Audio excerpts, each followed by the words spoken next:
O Senhor esteja convosco, Ele está no meio de nós.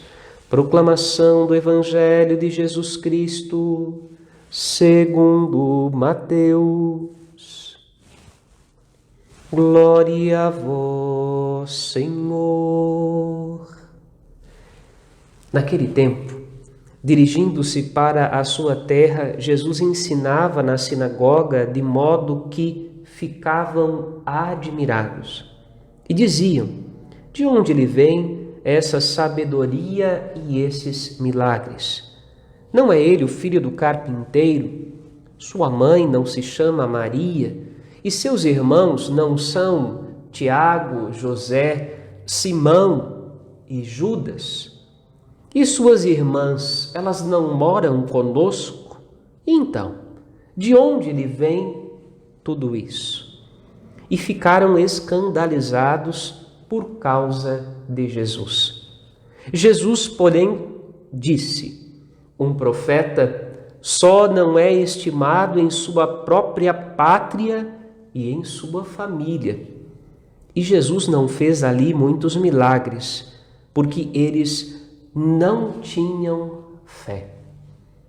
Palavra da salvação, glória a vós, Senhor.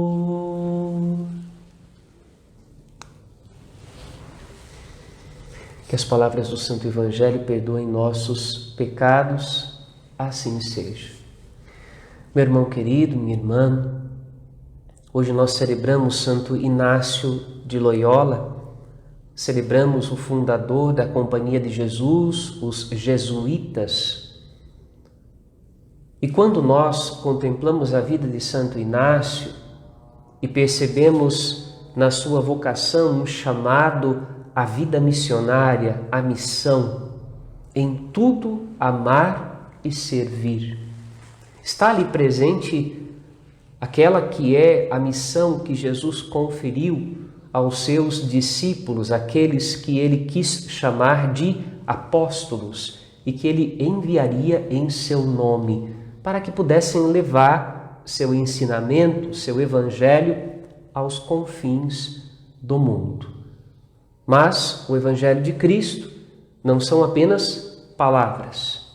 O evangelho de Cristo é uma atitude concreta que expressa em um ato perfeito de caridade o tamanho do amor de Deus pela humanidade.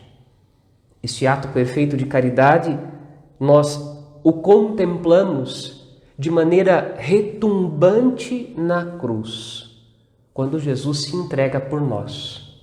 Mas nós também contemplamos este ato perfeito de caridade quando antes, para falar da cruz, Jesus se dobra e lava os pés dos seus discípulos, algo que era assustador para aquele mundo daquele tempo. Quando é que um mestre se dobraria diante dos seus aprendizes, dos seus discípulos, para lavar-lhes os pés, como se fosse um escravo? Porque este era o lugar dos escravos naquele tempo. Os escravos eram tão bem incumbidos de desatar a correia das sandálias dos seus senhores, eram tão bem incumbidos de lavar os pés dos seus senhores. E Jesus já tinha dito em outro momento aos seus discípulos: olha, neste mundo, aqueles que têm poder mandam, e aqueles que estão submetidos obedecem, são oprimidos pelo poder daqueles que mandam. Entre vocês não deve ser assim. O maior deve ser o vosso escravo. O maior deve ser aquele que lava os pés. O maior deve ser aquele que entende a regra, a norma, a lei da caridade.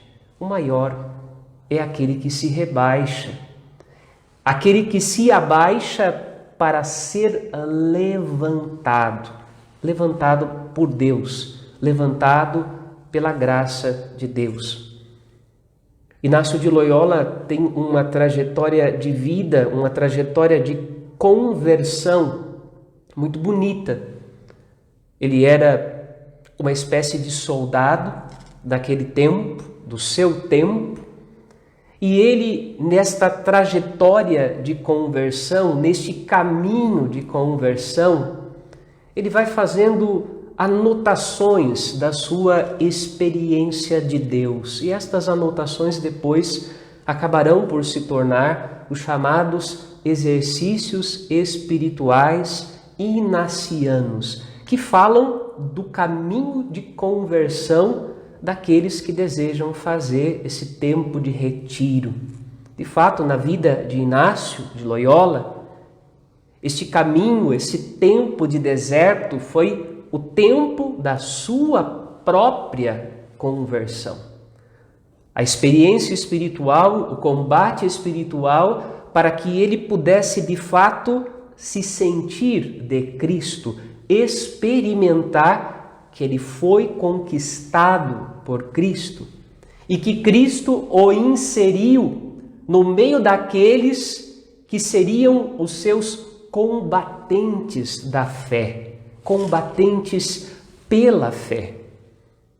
Hoje, quando muitos fazem os exercícios espirituais e o fazem muitas vezes ao longo da vida, uma semana de retiros, 15 dias, 30 dias, ou às vezes até menos tempo, os retiros mais compactos, contendo as etapas que Santo Inácio apresenta do seu próprio caminho de conversão, muitos fazendo esses retiros também estão procurando encontrar-se com Jesus.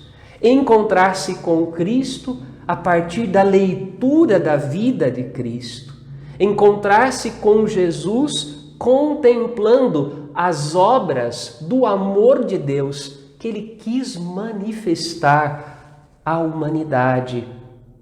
Quis manifestar através de Jesus nosso Senhor à humanidade, como caminho de experiência da presença de Deus na nossa vida.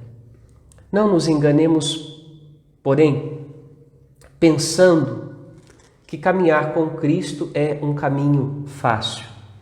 Primeira leitura, a gente vê esse momento da vida do profeta Jeremias, que a gente até já teve tempo em outra missa de pregar sobre isso, o momento em que Jeremias vai ser preso.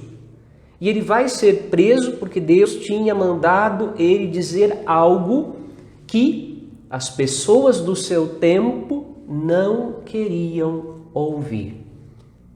A palavra que Deus confiou a Jeremias era uma palavra dura, uma palavra exigente.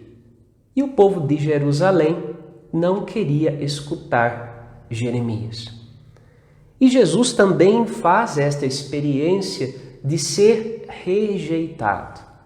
E ele vai ser rejeitado primeiro, não longe, não apenas lá em Jerusalém. Ele também vai ser rejeitado no lugar onde ele se havia criado. Ele vai ser rejeitado em Nazaré, vai ser rejeitado em Cafarnaum, onde pôde também manifestar inicialmente alguns sinais do poder de Deus, mas depois Jesus vai precisar dizer para eles que ali não é possível fazer milagre algum, porque lhes falta fé. E Jesus diz esta palavra que num primeiro momento parece ser muito dura, mas ao mesmo tempo fala deste descrédito do ser humano, desta dificuldade que a gente tem de acreditar que muitas vezes aquele que a gente conhece e com quem a gente convive, e que muitas vezes nós conhecemos também seus defeitos e limitações, ele pode ser um sinal de Deus também para a nossa vida, também para a nossa conversão. Ali em Nazaré, onde Jesus se tinha criado, começam então a se perguntar aqueles que o conheciam: ora, de onde vem toda esta sabedoria? De onde vem o poder de operar milagres? Ele não é o filho de José, o carpinteiro? A gente conhece José e o carpinteiro. Ele não é o filho de Maria? A gente conhece Maria de Nazaré. Ele não é da família de Tiago, José, Simão e Judas? Ora, nós conhecemos esta família. Não há pessoas que tenham lá grande cultura a respeito das coisas de Deus entre eles. Não há pessoas que façam milagres no meio desta casa. Como é que de repente ele tem esta cultura e faz estes milagres? Quando Jesus chega depois em Jerusalém, vão perguntar a respeito dele: será que pode vir coisa boa de Nazaré? Pois bem, como é difícil colocar a confiança, escutar aquele que muitas vezes, ou aquela que muitas vezes a gente conhece, com quem a gente convive, que nós conhecemos sua família, suas limitações, seus pecados. Lá estava Jesus, que não tinha pecado. Mas quando pensamos em Santo Inácio, não é? Que foi soldado, que teve uma vida até os 20 e poucos anos, uma vida mundana, como qualquer jovem maduro daquele tempo, e de repente uma grande conversão, e de repente ele se torna anunciador do Evangelho, e de repente ele quer ser sinal da caridade de Cristo. A gente vê isso na vida de Paulo, né, que era perseguidor dos cristãos, assassino de cristãos. Como foi difícil para Paulo ser acolhido na comunidade apostólica, para que olhassem para ele sem desconfiança. E Paulo vai dizer: olha, Deus é um grande artesão, e normalmente ele pega aquilo que não serve para nada para transformar em algo útil. Ele pega aqueles que muitas vezes humanamente são insignificantes para tornar sinais da sua caridade. Por isso, a gente não pode esquecer daquilo que Jesus nos ensinou no lava-pés. O maior é aquele que se dobra. O maior é aquele que espontaneamente se coloca a serviço. O maior é aquele que se abaixa para ser levantado por Cristo. Hoje, celebrando Santo Inácio de Loyola, nós pedimos que esta caridade de Cristo, que muitas vezes vai ser exigida de nós quando nós somos perseguidos, humilhados, quando de repente, sem razão alguma, enfrentamos dificuldades e perseguições na nossa vida por causa de Deus, vale a pena lembrarmos, é exatamente neste momento em que estamos sendo humilhados e rebaixados, criticados, invejados, contestados, não amados. É exatamente aí que Deus está vencendo o maior dos combates. O maior dos combates não se trava fora de nós. O maior dos combates se trava dentro do nosso coração. É o combate contra o homem velho e a mulher velha. É o combate lutado por Inácio de Loyola ao longo dos exercícios espirituais que o tornaram santo. É o combate que eu e você enfrentamos no dia a dia da nossa vida para sermos continuamente imagem e semelhança de Cristo. É o combate enfrentado para manifestar a caridade de Cristo no meio do mundo. Por isso, como disse Jesus no Evangelho, bem-aventurados sereis quando forem perseguidos, humilhados, quando disserem contra vós toda espécie de mal por causa de mim. E daí a parte mais difícil: exultai e alegrai-vos. No primeiro momento, não é? A gente, quando se vê numa situação de perseguição, a gente amaldiçoa, a gente reclama, a gente condena, a gente tenta se defender, e o que Jesus vai dizer? Exatamente o contrário.